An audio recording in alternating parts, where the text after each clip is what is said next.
নমস্কার, মিষ্টি বাড়ি কিচেন আপনাদের সবাইকে স্বাগত। মা তো মাছ কাটতে বসেছে। তোমরা খেয়েছো এই মাছ? বাংলার ইলিশ কিরম খেতে? অর্চনা বলে ভালো নয়, ভালো না। তারপরে এবারে ভাই আবার চিংড়ি মাছ আর মাংস এনেছে, কিন্তু পূর্ণিমা লেগে গেছে বলে মাংসটা ফ্রিজে রেখে দিয়েছে, মাংসটা রান্না হলো না।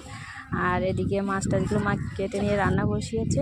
আবার গতকালে লুচি ছিল, ভাইয়ের বউ একটু সুজি করেছে, লুচি সুজি খাওয়া হলো। আর তরমুজ কেটেছে, সবাই মিলে একটু তরমুজও খাওয়া হলো।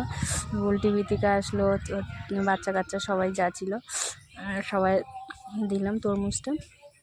সবাই মিলে তরমুজটা খেটে তারপর কাকা আবার একটু ডাব কাটলো, ডাব ছিল, ডাব কাটলো, ডাবটাও খাওয়া হলো। আর এদিকে মা রান্না করছে, আর ভাইয়ের বউ সব গুছিয়ে গেছে দিয়েছে। তারপরে আবার মা রান্না করতে করতে আবার ভাইয়ের বউ সব কাজ গুছিয়ে গেছে, ও ভাইয়ের বউ রান্না করতে বসেছে একটু মানে শেষের দিকে।